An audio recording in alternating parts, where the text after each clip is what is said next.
now. It is our pleasure to be joined by a coaching legend, also former USFL San Antonio gunslinger great, our guy, Coach Rick Neuheisel. Coach Neuheisel, what's going on, man? Thank you so much for waking up with us this morning.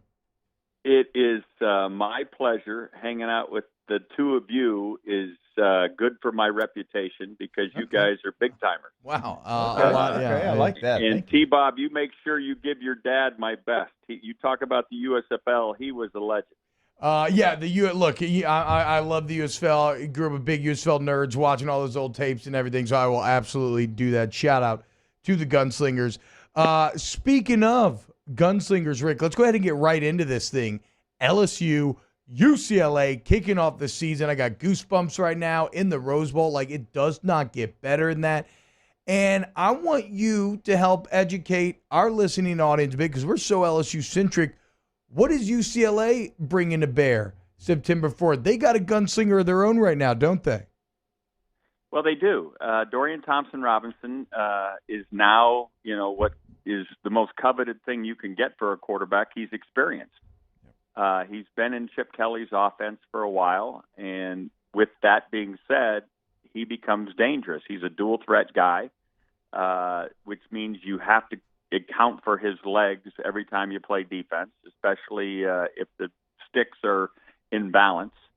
But if he gets loose and can make plays with his legs, it's a long day for your defense. And Durante Jones, who used to be on my staff back in 2010, is going to know all about that. He'll have a good plan to try to keep DTR's legs in check. I mean, Coach, I don't know if there's anybody more qualified to talk about this game. I mean, you got Jerry on the staff at UCLA. For real. Durante was on your staff. Jake Peets was on your staff. I mean, this is one that you are fully vested in, Coach. And, of course, you were the coach at UCLA as well. And the game is at the Rose Bowl, which is my favorite place in the world. So, wow. Yes, and no one knows Ed Ogeron on the recruiting front better than I do because I battled that son of a gun like tooth and nail. I mean, he's the only guy in the history of my life in coaching that made me stay at a recruit's house till after midnight. Because he sat outside. He was waiting to try to come in and clean him up after I'd been washing him down with UCLA stuff. He was trying to come in with the USC stuff, and I just basically stayed in the house till midnight and then walked out and waved at him because I knew he couldn't go in at that. Oh, my God. That's Eddie O, so I know this game all too well. That is so fascinating. All right, Coach. Well, how about this then? With your connections too, and I didn't know that. I knew that about Pete. I didn't know that about Coach Jones. What was your reaction to the offseason news cycle then, where you see not one but two of your former assistants get their first big breaks as LSU coordinators? Well, first of all, they're both really good people. Which is the best thing you can say about somebody. They're really good people, and certainly quality football coaches. And because of where they've spent time, Ed became very comfortable with both of them, right? Jake Peets comes from the Joe Brady tree. Joe Brady had just gone to Carolina to be with Matt Rule and the Panthers, and Jake Peets becomes Joe Brady's right-hand man in that offense. He, obviously spent a lot of time in the NFL. He'd spent a lot of time in the world of college football, so he was well-versed in all the different things that Joe Brady wanted to do offensively. And if you're trying to rekindle the magic of 2019 without Steve Ensminger, you want a lot of Joe Brady's thoughts. And Joe Brady endorsed Jake Peets. It becomes a fit, and Jake has, worked his tail off to get to this point, and I'm sure he's going to take full advantage of the opportunity. And with Durante, came to UCLA in 2010. He was at Bowie State, coaching in Maryland, and did a great job coaching our corners. Norm Chow, who ended up getting the Hawaii head coach, hired Durante to come and be the secondary guy there for the Rainbow Warriors. And then Inoki Brechterfield, who was also on our staff at UCLA, had gone to Wisconsin to be with Dave Aranda there, and he endorsed Durante to come and be with Dave Aranda.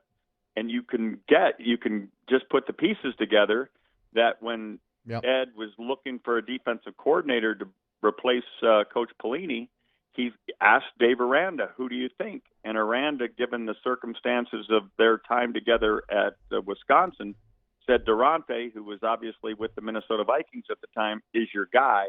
And so both these youngsters are getting great opportunities. Both of them, I think, are quality people. And I think they're going to be very happy with the performance of both these kids. All right, this is fascinating now. Like, we've all heard of 6 degrees of Kevin Bacon. This is 6 degrees of Coach Neuheisel. So I also, Coach, a little birdie told me, now tell me if this is true, that Jake Peets was a defensive assistant at UCLA, but he hung out with Norm Chow for a couple of days, and Norm said, you're no longer a defensive assistant. You're going to come help me on the offensive side of the ball. That is 100% accurate. Okay. That is 100% accurate. He was at Santa Barbara Junior College the year before I got there, and then got to UCLA as kind of a minion, quality control kind of guy, just hanging out in the office, working with the defensive side of things. I get the job, and obviously I like him. I said, we need as many hands as we can get to try to keep, build what we're going to build. And Norm, when I got Norm to come on and be a part of our staff, Norm basically picked Jake and said, you're going to be my guy. Wow. So Jake fell in with him, and I wish we would have won more games. I wish this had a happier tale where they could immediately have elevated the coordinators and head coaches without having to go to 14 different places to get there. but the bounce around impact just shows how much these guys love coaching. And I think this is really, really cool that they're going to be together and at such a prestigious place like LSU. Well, and we're talking to Coach Rick Neuheisel here on Off the Bench. And so, Coach, now that the coaches are in place, the game is set, and we talked quarterback with UCLA. But and you have a son on the staff right now as well, the wide receivers coach. When you look at this Bruin team as a whole, what's your kind of overall scatter report? Because I got to be honest, in this part of the country, a lot of people, they're like, it's the SEC versus the Pac-12. Like, what's there to worry about? What should LSU fans be worried about with this Bruin team? Well, it's a great question. Chip Kelly for the first time, and Chip's only 10-21 at UCLA, right? Wow. And that juxtapose that against what he was when he was at Oregon, when he was 46-7.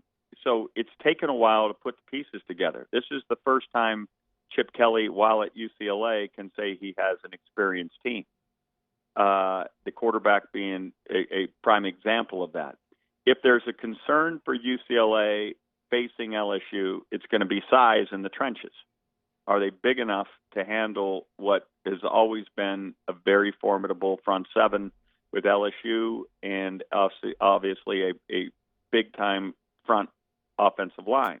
If they can weather that storm and run the ball, and they're going to have a chance to run the ball because they've got a ton of tight ends. And no one is better than Chip Kelly at putting a bunch of tight ends in the game and creating extra gaps and creating some complications for the opponent defense. So that's going to be what Durante is going to be trying to figure out, is how many tight ends are in the game, how many gaps he's got to account for, because certainly LSU has two, premier corners to be able to lock down the edges. You just have to make sure that you've got every gap accounted for in the Chip Kelly run offense, including the quarterback who creates an extra gap. Yeah. All right, Coach, last one for me. I know you got to hop on Full Ride with CC here coming up. But we've been talking about UCLA's schedule. They do have a week 0 matchup. They're playing against Hawaii. Now, Hawaii is an opponent that you can't just hold back. You got to go out there, run your offense, run your defense. Is that a bigger positive for UCLA in the fact that they have that game to knock the rust off? Or can LSU take something off that, knowing that they're going to have some game film on UCLA against Hawaii? Both. And your point about the Hawaii being a formidable opponent forces Chip Kelly to use his weapons, right? Todd Graham is now the head coach at Hawaii, the former Arizona State coach. So he knows UCLA and Chip Kelly all too well. So you're going to have to, put your best foot forward to beat the Rainbow Warriors in the Rosebowl the week before. That will give a lot of information to Durante from an offensive side of things, and certainly to Jake Peets looking at their defense and trying to figure out how to attack UCLA. but it also kind of gets the that early season rust knocked off for UCLA. And the old adage in coaching is you make your biggest improvement from week 1 to week 2. So all the substitution things will be ironed out and so forth. And so you think that might be an advantage for the Bruins. If the Bruins get through the Hawaii game with a win and healthy, I would say you'd lean UCLA to the advantage. Coach Rick Neuheisel, there you go. Coach, last one. How are you taking in the game? I mean, you have so many I'm connections. Gonna be there. Okay. I'm going to be there. Working or just for fun? No, the CBS season doesn't start yet. I will have done a preview show on the 28th, but we don't have a game on the 4th, so they're going to have a big tribute to Terry Donahue. We lost Coach Donahue over the summer, so that's going to be on Friday night. Coach O, said he at the SEC Media Days put his arm around me and said, "Hey, they fired you. Why don't you come on our sideline?" So I'm not sure where I'm going to be. But I do know I'm going to come to the game, and I'm going to be Frank the fan because there's nothing better than college football. I know we're all looking forward to it. And goodness gracious, is it going to be fun to watch Max Johnson play and LSU get off I know the Bayou Bengal fans want them to get off to a hot start. I think we're going to be in for a wild game, a fourth quarter game. And there's no place like the Rose Bowl. If you've got some fans that are on the fence about going out to L.A., you tell them, get to the Rose Bowl, especially when the sun sets there, and you will find heaven. You will find college football heaven. Hey, Coach, I'm so excited you're going to be there. I'll get Danny Cannell, I'll get Dorian to come, and we'll have Ricky and the Renegades Part 2. Can't wait. There we go. I'll just have to make sure you guys get up in the morning on time. Yeah. Hey, I don't want to have to come corral you off Bourbon Street. Yeah, off of Colorado Avenue right there in Pasadena. Tell CC we said what's up as well. I'll do it, guys. All the best. And please, T-Bob, say hi to your dad for me. Absolutely Thanks, will do. Coach. Yes, sir. Coach Rick Neuheisel join us here on Off the Bench. All right, when we get back, wrapping up hour number 2